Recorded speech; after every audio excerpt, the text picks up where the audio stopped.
네, 안녕하십니까. 이번 시간 제3단계 NCS 능력별 기출문제에서 수리능력제 10강입니다. 여태까지 우리가 여러 가지 내용을 했는데, 이번에는 바로 업무와 투자에 관련된 문제, 특히 업무와 투자에 관련된 문제이기 때문에 이것은 문제 해결 능력의 유형과 굉장히 유사해요. 그래서 우리가 뒤에서 이제 문제를 다시 보게 되면, 이 문제 해결 능력과 이 수리 능력의 바로 영역이 좀 애매한 문제가 여러 문제 있어요. 그것에 해당되는 문제다라고 알고 계시면 돼요. 그래서 이제 우리가 첫 번째 유형을 보면 이런 얘기인데, 자, 이것이 이제 디지털 정보 격차 지수 총점이 500점일 때, 여기서 활용 지수의 일부분을 취하는 인터넷 심화 활용 정도가 차지하는 점수는 최대 몇 점인가? 여러분 이것도 잠시 동영상을 멈추고 읽어보면 알겠지만 이런 얘기죠. 크게 이제 여기서 디지털 정보 접근 지수 이것이 20%, 디지털 정보 역량 지수 40%, 그리고 디지털 정보 활용 지수가 이것이 40%. 그러니까 비중이 이것이 바로 20대, 40대, 40이 된다는 겁니다. 그리고 그 중에서도 여기서 요구하는 것이 이제 인터넷 심화 활용 정도이기 때문에 이 인터넷 심화 활용 정도가 여기 20 있죠. 그 20은 요것과 요것이 요것과 합이 100이기 때문에 이것에 다시 20 된다는 겁니다. 그러니까 전체 500점일 때 그것의 40%에 다시 20% 된다는 얘기죠. 그러니까 어떤 비중에 관한 문제고 이것도 어떤 비율에 관한 문제이기 때문에 여러분이 쉽게 풀이할 수가 있을 겁니다. 이건 뭐 멈추지 않고 계속 풀더라도 여러분이 10초도 안 걸리는 문제가 될 수 있을 거예요. 그래서 보면 다음 같아요. 여기서 이제 아까 봤던 내용, 그러니까 40% 20%가 하는 거죠. 500점에 40% 20%니까 0.4, 0.2, 40점입니다. 그래서 답은 40점이 답이 되는가. 뭐 내용도 쉽고 이제 풀이도 쉬운 이런 식의 문제가 1번이었어요. 자, 그 다음 2번을 보도록 할게요.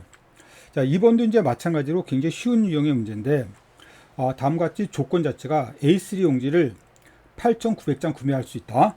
바로 구매하는데, 바로 가부터 가나 다라 마까지 5개 쇼핑몰에서 어디서 구입하는 게 가장 싸게 구입하는가? 최소 비용으로.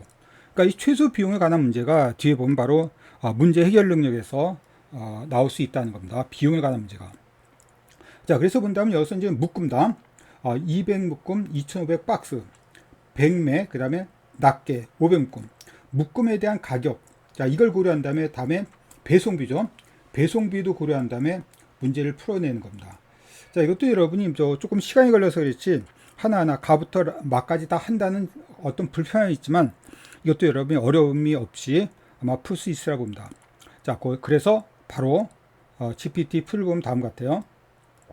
자, 이것은요, 지금 이제 1번도 그렇고 2번도 그렇고 상당히 많은 계산적인 내용이 있기 때문에, 그러니까 내용이 어렵지 않고 계산이 있는 문제는 바로 GPT가 풀을 잘하는 걸 알 수 있습니다.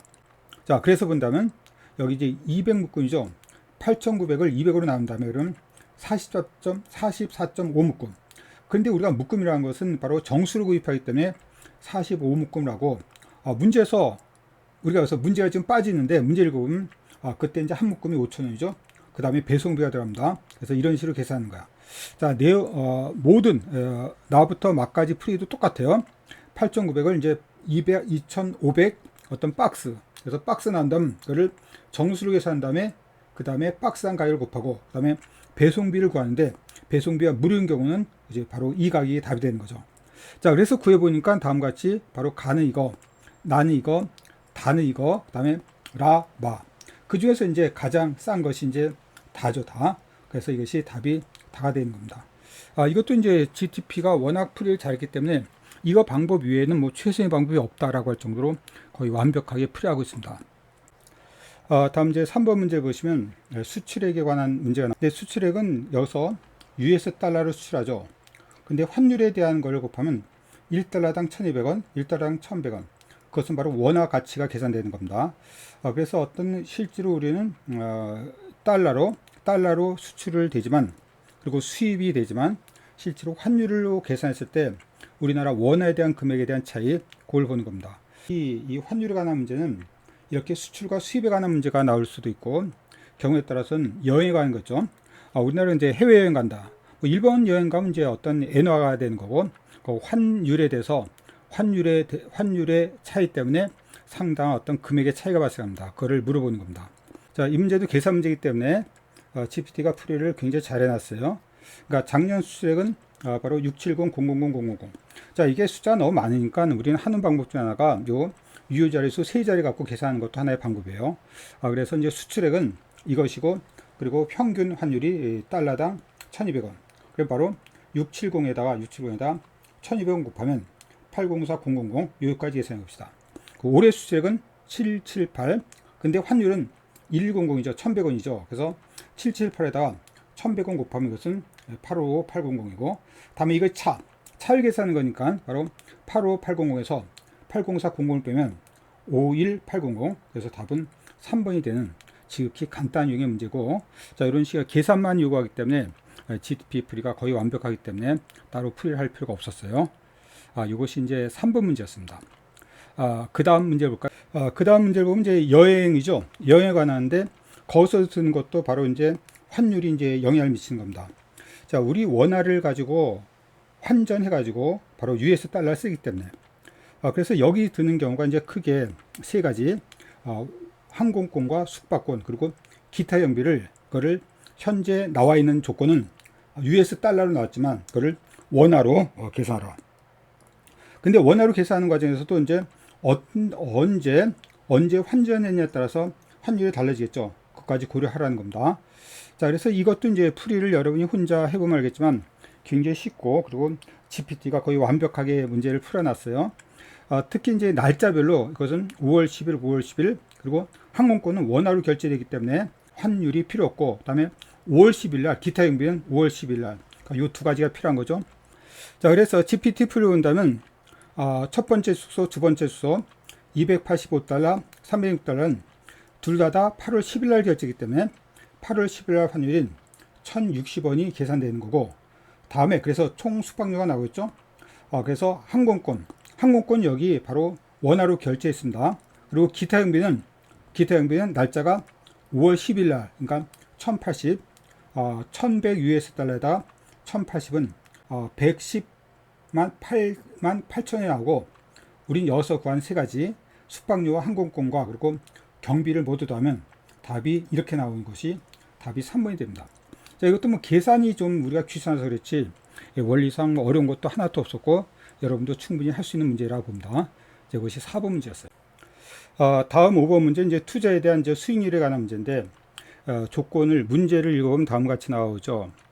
바로 이제 1년간 10원의 이득을 얻으려고 한다. 투자 금액은 100억이에요. 근데 각각의 예금과 채권에 대한 수익률이 다르죠. 근데 거기 또한 세금이 나갑니다. 그러니까 우린 이거를 가지고 100을 가지고 예금과 채권에 대한 포트폴리오, 이거 우리가 자산 분배를 하죠. 그 이유가 뭐냐면 예금과 채권에 대한 어떤 수익률의 차이가 나고, 그것이 또한 위험률의 차이가 나는 겁니다. 예금은 이것은 위험률이 거의 0이죠. 하지만 채권은 위험률이 어느 정도 존재. 그러니까 우리가 모든 금융상품은 위험률이 클수록 수익률도 커지는 거죠. 위험에 대한 대가가 바로 수익률이 되는 겁니다. 그걸 가지고 10억 원에 대한 이득을 우리가 확정지은 상태에서 어떻게 두 자산을 안배할 건가, 분배할 건가라는 문제예요. 자, 이것도 여러분이 어렵지 않게 앞에서 방정식, 연립방식이라든지 방정식 관한 문제 했던 거기 때문에 여러분이 잠시 동영상을 멈추고 한번 풀어보시기 바래요. 그래서 풀이를 보면 다음과 같습니다. 이것도 이제 GPT가 거의 완벽한 풀이를 해놨어요. 단 이것이 좀 길어서 그렇지 이걸 좀 짤막하게 여러분이 정리하면 되죠. 먼저 채권에 얼마큼 투자해야 될 건가를 물어하기 때문에 채권을 바로 X라 보고, 100을 투자하기 때문에 채권이 X, 예금은 100억 마이너스 X. 그때 이제 예금에 대한 것은 100억 마이너스 X에 대한 것이 10%. 10%한 것은 아까 수익률이 10%죠. 그 다음에 세금을 빼니까 이것은 0.8. 그러니까 이 내용은 우리가 앞에서 증가해서 배웠기 때문에 1-100분의 20이 들어간 겁니다. 그래서 0.8이 계산되는 거야. 뒤에 보면 이제 0.8이 계산되는 걸 보일 수 있죠. 자, 똑같이 채권도 마찬가지죠. 바로 아까 채권 X라 보고 그것은 수익률이 14%. 14% 이제 0.14 들어갈 거고, 요것은 똑같이 이제 세금을 뺀 것이 0.8. 그래서 이것에 대한 10% 0.8, X에 대한 14% 0.8 이걸 계산하면, 그러니까 10%라는 것은 지금 계산이 여기서 안 됐지만 이것은 0.1이 되는 거고, 이것은 0.14 되는 거죠. 그래서 이것이 15이 되는 X에 관한 방식을 풀어주는 거야. 좀 시간이 걸리겠지만 여러분 한번 풀어준다면, 그래서 정답은 2번이 나오죠. 이것도 이제 시간이 좀 필요한 문제지만 1차 방식에 관한 문제이기 때문에 여러분이 한번 시간을 갖고 풀어보시기 바라요. 자, 이것이 5번 문제였습니다. 자, 2번 문제 이제 주식 투자 수익률에 관한 문제가 나오는 건데, 다음과 같이 이제 날짜를 보면 6월 1일 날 10만 원을 투자했죠. 다음에 6월 6일 날 10% 상승 후 매도했다는 겁니다. 그래서 이제 6번 문제를 보면 이것은 이제 주식 투자 수익률에 관한 문제죠. 6월 2일 날 10만 원을 투자하고 6월 5일 날 10% 상승 후 매도했다. 그러니까 그것이 한 번만 나온 게 아니라 1일 날 10만 원을 산 주식이 2일 날 10% 상승, 20% 상승, 10% 하락, 20% 하락, 10% 상승. 근데 우리가 여기서 봤을 때 앞에서 이제 변화율과 증가율에 관한 문제에서 가끔 그 전에 그런 문제를 한 적이 있는데 이런 것을 좀 주의할 필요가 있어요. 여기 10%고 20% 상승했죠. 그 다음에 10% 하락하고 20% 하락했어. 그러니까 이제 플러스 마이너스 전체 30% 오르고 떨어졌잖아. 그럼 원래 상태 오냐? 그렇지 않다는 겁니다. 오를 때랑 내릴 때랑 퍼센트는 같았지만 원래 값이 다르기 때문에 그 금액이 달라져요. 그래서 우리는 전체를 봤을 때 이것이 여기서 10% 상승이기 때문에 전체로 플러스 10% 상승했을 것이다. 그지? 그것은 이제 옳지 않은 겁니다. 실제로 계산해 보야 알아요. 자, 그래서 여기서 이제 1번부터 5번까지 내용 중에서 옳은 거를 물어봤습니다. 여러분이 앞에서 이것은 증가율 그리고 변화율에 관한 문제 앞에서 풀어봤던 문제입니다. 그러니까 이것도 사실은 이제 투자에 관한 문제로 뒤에서 봤지만 앞에 증가율, 변화율 그리고 상승률에 관한 문제로 봐도 무관한 문제입니다. 자, 여러분이 잠시 이것도 멈추고 한번 풀어보시기 바라요. 그래서 이것도 이제 GTP 풀을 봤더니 이건 GTP 풀이가 좀 틀렸어요. 가끔 틀리는 것도 있네요. 실제로 이 계산이 수학적으로 복잡한 것은 여태까지 잘 맞아왔는데, 자, 처음에 이런 거죠. 맨 처음에 10만 원을 투자했어요. 10만 원에 대한 첫날, 2일 날 10% 올랐죠. 그에 대한 10%. 10%한 것은 증가율은 우리가 앞에서 봤듯이 1 플러스 100분의 10, 0.1을 더하니까 1.1을 곱하는 겁니다. 그래서 계산하면 11만 원. 그 다음날은 11만 원에 20%죠. 그래서 13만 2천 원. 그 다음날은 13만 2천 원에서 10% 하락한 거야. 그러니까 이것은 10% 하락하니까 0.9를 곱했겠죠. 그것이 11만 8,800원. 다음에 20% 하락했습니다. 그러니까 다시 11만 8,800원에서 0.8을 곱하는 겁니다. 그러면 9만 5,040원. 그러니까 아까 우리가 예상했듯이 맨 처음 10만 원이 똑같이 10% 20% 오르고 10% 20% 하락했으면 원래 값이 되는 게 아니라 그보다 더 적은 값이 되겠죠. 자, 이걸 갖고 우리가 맞는 거 틀린 걸 고르는 건데, 자, 맨 처음 문제 보면 6월 5일 날 20% 하락 후 매도했다면 6월 5일 날 이거죠. 하락 후 매도했다면 4,690원. 보다시피 4,690원이 아니라 4,960원이야. 이것이 아주 비슷해가지고 혼동을 일으키는데, 그래서 이것이 틀렸습니다. 다음에 마찬가지로 2번도 보면 6월 3일 날 20% 상승 후 6월 3일 날 20% 상승 후 매도했다면 이것이 13만 2천원이겠죠. 그러면 그때 수익률은 30%다. 이게 틀렸죠. 자, 이걸 갖고 왜 맞게 했는지 모를 정도로 그것은 32%가 됩니다. 이 정도 오차는 허락하지 않죠. 2%라는 것은 굉장히 중요하기 때문에. 자, 그래서 다음과 같이 다음에 3번, 4번, 5번을 해보면 모두 그런 식의 금액을 계산할 수 있어요. 자, 그래서 여기서 이제 옳은 걸 구하랬으니까 여기서 이제 4일날 10% 하락했다. 이것도 보면 4일날 10% 하락했으면 이것은 11만 8,800원이기 때문에 그때 수익은 18,600원 아니라 18,600원 아니라 18,800원이죠. 그래서 이것도 틀렸습니다. 그래서 하다 보면 맨 마지막에 바로 5일째 이제 금액이 방금 계산됐던 이 4일 5일까지 한 금액이 이거죠. 바로 95040입니다.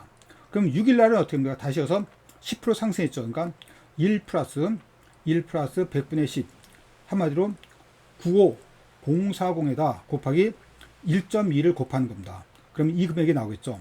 그때 금액은 이제 10만 4,540원이다. 실제로 계산해보면 이것이 맞습니다. 그래서 이것도 요 풀이가 틀렸고 5번이 최종적인 답, 옳은 것이 답이다. 그러니까 5번이 답이다 보니까 어쩔 수 없이 우리가 다 구했어야 되고, 이 원리상 이것은 어려운 건 아니지만 계산상 시간이 좀 걸리는 문제였습니다. 이것이 6번 문제였어요. 다음 7번 문제를 보시면 굉장히 복잡하게 나오는데, 이것이 말대로 문제 자체가 복잡해 보이지만 실제 우리가 보면 난이도는 굉장히 쉬운 문제입니다. 자, 이 안에 이제 장미랑 국화, 튤립 세 종류의 꽃다발이 있는데, 거기서 국화 꽃다발의 개수는 튤립이 만든 꽃다발보다 수의 2배다. 장미, 국화 한 개 더 많다. 장미만 있고 그리고 국화와 튤립 섞어 만든 꽃다발의 수는 같다. 그리고 튤립만 장미와 튤립, 약간 국화 튤립이죠. 그리고 장미, 국화, 튤립. 그다음에 이것은 장미와 국화, 그다음에 튤립만 만든 꽃다발은 2개고 튤립이 하나도 없는 꽃다발은 18개다. 그래서 우리는 여기서 이걸 가지고 다시 앞으로 와서 이것이 앞으로 와서 이걸 풀어주는 겁니다. 이걸 풀어주는 거예요. 여기 튤립이 있으니까 국화를 구할 수 있고, 국화를 구하니까 장미를 할 수 있죠. 장미를 구하니까 바로 이것도 알 수 있어요. 이런 식으로 어떤 연립 방식이라도 할 수 있지만, 연립 방식의 어떤 미술을 세우지 않더라도 그냥 국화, 튤립, 그 다음에 장미, 그 다음에 국화, 튤립, 장미, 튤립, 이런 식으로 우리가 어떤 서술지로 만들더라도 충분히 문제를 풀 수 있을 겁니다. 이름이 잠시 멈췄다 한번 문제를 풀어보시는데, 자, 이것도 하다 보니까 굉장히 복잡하게 방정식으로 차려있는데, 그리고 답도 틀려 있어요. 자, 여러분이 다시 한번 멈추고 다시 한번 정상적으로 한번 풀어보시기 바랍니다. 그래서 이제 문제를 보면 다음과 같습니다. 튤립이 이제 2개죠. 튤립이 2개입니다. 그래서 튤립이 2개. 그 다음에 이제 여기 보면 국화는 튤립 만든 것의 2배니까, 그리고 국화는 4개. 그 다음에 이제 여기 장미는 국화보다 하나 더 많으니까, 그 다음에 장미는 5개. 이렇게 되죠.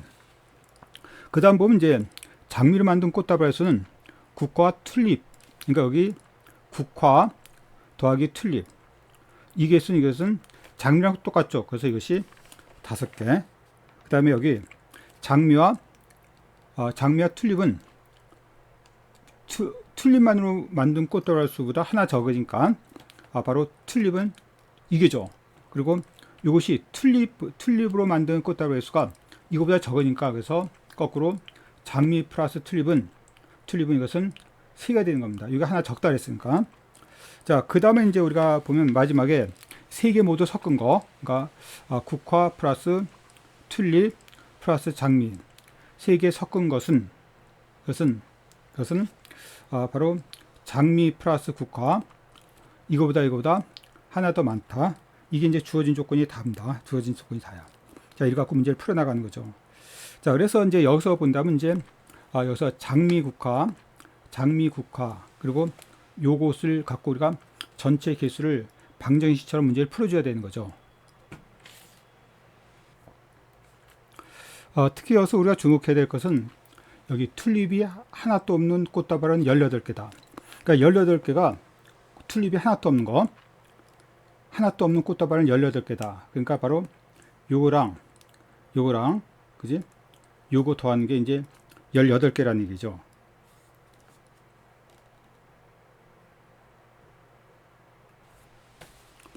따라서 그게 18개 되려면 요게 9개니까 요게 이제 9개가 된다는 겁니다.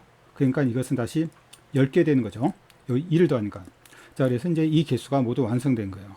자, 하나의 조건도 빼먹지 말고 모두 풀어낸 겁니다. 이거 생각보다 좀 복잡하게 보이네요. 자, 그래서 여기서 본다면 우리가 실제로 주어진 보기 중에서 맞는 게 몇 개인가를 보는 건데, 그렇다면 동료는 총 38개의 꽃다발을 만들었다. 그러니까 실제로 따져보면 이렇습니다. 자, 요거 2, 4, 5 더하니까 11이고, 자, 5와 3 더하니까 8이고, 그 다음에 이제 9와 10이죠. 요게 19입니다. 1은 빼먹으니까 9와 19. 자, 요거 더하면 요게 10, 38 맞겠죠. 그래서 38이 맞습니다. 자, 그런 다음에 계속 풀어나가면 여기서 장미만으로 만든 꽃다발은 5개다. 장미 5개 맞고, 국화만은 4개다 맞죠? 두 종류의 꽃으로 만든 꽃다발은 모두 17개다. 일단 그거 말고 장미, 국화, 튤립을 모두 섞어 만든 꽃다발은 8개다. 아까 10개 나왔죠. 그러니까 이것이 틀렸을 겁니다. 이거 우리가 계산해 보면 알겠지만 맞겠죠. 그래서 5번이 틀리는 답이야. 그러니까 어떤 방정식 또는 연립 방식에 관한 문제지만, 구태 어떤 미술을 하지 않고 그냥 튤립, 국화, 장미 그리고 섞은 것까지 생각한다면 문제가 좀 복잡한 양상을 띠지만, 그렇다고 뭐 굉장히 어려운 문제는 아니었습니다. 이것이 7번 문제였어요. 다음 이제 8번째 문제를 보겠습니다. 다음 같은 조건에 따라서 질문 1, 2에 대한 답을 차례대로 나열하는 것은, 식사할 때마다 쿠폰에 도장을 하나씩 찍어준다. 7개 도장을 찍으면 한 번은 무료고, 무료 식사 시에는 도장을 찍어주지 않는다. 7개 도장이 찍으면 쿠폰을 바로 사용한다. 자, 질문 2가지입니다. 그럼 41번 식사를 했다면 실제 지불한 금액은 식사 몇 번에 해당되는 금액인가? 그리고 또한 100번째 식사했다면 지금 쿠폰의 도장은 몇 개 찍히는가? 이게 아주 비슷한 문제입니다. 자, 그래서 이것도 똑같이 GPT로 돌려봤더니 첫 번째 질문 1은 맞는데 질문 2는 틀렸어요. 자, 여러분도 잠시 동영상을 멈추고 한번 풀어보시기 바랍니다. 그래서 이제 최선의 풀이를 보면 다음과 같습니다. 이것도 보면 이제 질문 1과 2에 대해서 실제로 GPT가 1은 대답하는데 2는 틀려 있거든요. 근데 원리는 다 비슷한 문제죠. 다음 같은 겁니다. 가장 핵심적인 것은 자, 7번에 대한 지불로 8번 식사를 한다는가. 7번 지불로 8번 식사한다. 그래서 7과 8에 관한 것이 어떤 배수가 되는가를 구하는데, 그래서 41을 본다면 41은 8로 나누면 몇 번 나눠 떨어지는가를 보는 겁니다. 그리고 나눠 떨어지지 않다면 그때 나머지가 얼마인가. 그래서 8로 된다면 이것이 5, 8, 40. 5, 8, 40이죠. 그래서 이것은 5번 곱하기 8, 그리고 한 번이 남죠. 플러스 1. 자, 그 말은 뭐냐면, 즉, 이것은, 그지? 5, 8, 40이기 때문에 이것은 7번 지불한 거죠. 8번 식사를 5번 했다는 것은 7번 지불한 겁니다. 그래서 실제로 지불은 5 곱하기 7 플러스 1이 되죠. 자, 이런 이제 나머지 우리가 한 번 더 지불한 거니까. 그래서 답은 36번이 됩니다. 그래서 36기가 돼요. 자, 이 의미 알겠죠? 그 다음에 100번 했다. 그럼 마찬가지입니다. 100번 했다면 이거를 8로 나누면 8일은 8, 그리고 20, 그리고 8이 16, 그리고 4가 남죠. 자, 그 말은 뭐냐? 4가 남기 때문에 현재 쿠폰은 몇 개 남았는가? 그것은 4개 남은 거죠. 우리가 8의 배수만큼 쿠폰은 없어지는 거지. 쿠폰을 100번 식사를 했다는 것은 쿠폰은 지금 4장이 찍혔다는 겁니다. 그래서 답은 36개랑 4개, 답은 1번이 됩니다. 자, 이것도 어렵지 않은 그지? 평이한 문제이기 때문에 다 풀었으리라 믿어요. 자, 이것이 8번이고, 그리고 이번 강의는 간단히 여기서 마치도록 하겠습니다. 자, 수고들 했어요.